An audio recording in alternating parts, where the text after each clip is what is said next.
We're at the Fairlawn Green Apartment with Battalion Chief Chris Herrera out at the Fairlawn Green Apartments shortly after 5:30 this morning. Chris, you've been out here for a while. What happened this morning? We got a call about 3:45, possible structure fire in the apartment buildings. The first companies got here did see smoke and flames coming from the second story or third story. They made a quick hit from the outside to convert the fire, reduce the heat and temperature inside, and then they entered the building, started an aggressive fire interior attack. Our first arriving chief made a second alarm out of it. That way we can get help here and get things going. The fire was able to be contained to the apartment and the attic. Guys got here, did a search of the building. Luckily everybody was out, all the residents. They did go in and rescue, I believe, 2 or 3 cats that were brought out. Some of them had to receive oxygen.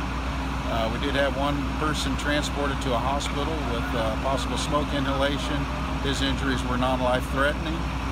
We have an investigator on scene that's working to determine the cause of the fire. And Red Cross is also here to work with the occupants of the building. The fire itself started up on the 3rd floor then? That's correct. And did it spread to other units, Chris, or did it pretty much stay in that unit? The first arriving companies were able to keep it contained to that unit. It did get into the attic a little bit and begin spreading into the rest of the building, but we had other crews that were here, started pulling ceilings, got up in there, found that fire and got it stopped. So luckily the damage was kept to a minimum. That's really amazing, isn't it? It could have been a lot worse. Could have been a lot worse, yes. Luckily everybody got out. We had no fatalities or other victims besides the smoke. Absolutely. It's always scary in a multi-unit dwelling like that because, especially early in the morning, you know, it's just maybe hard to get people out. It is. Everybody's asleep. You know, thank goodness they had working smoke detectors. Everybody heard those. Were able to get out of the building. So you guys did a marvelous job to get it contained. One last question. How many units? We see lots of units are still here.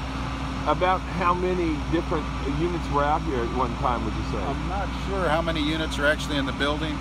I would guess 6 units on this side, so probably 6 on the other side. So probably 12 apartments altogether. And how many firefighters were out here? We made a second alarm out of this, so that's pretty good assignment. We probably have 30-some guys on scene right now. And the reason for that is when we have companies inside doing work, we have companies standing by outside to relieve them when they come out. And then we also have companies standing by in case a firefighter were to become lost or trapped, so they can go in and rescue them as well. Early in the morning there wasn't as much heat like there was yesterday or day before in the afternoon. So anybody have any heat exhaustion or anything like that? We're lucky. No, we didn't. So, and that's another reason for calling in the second alarm. That way we're not stressing guys out.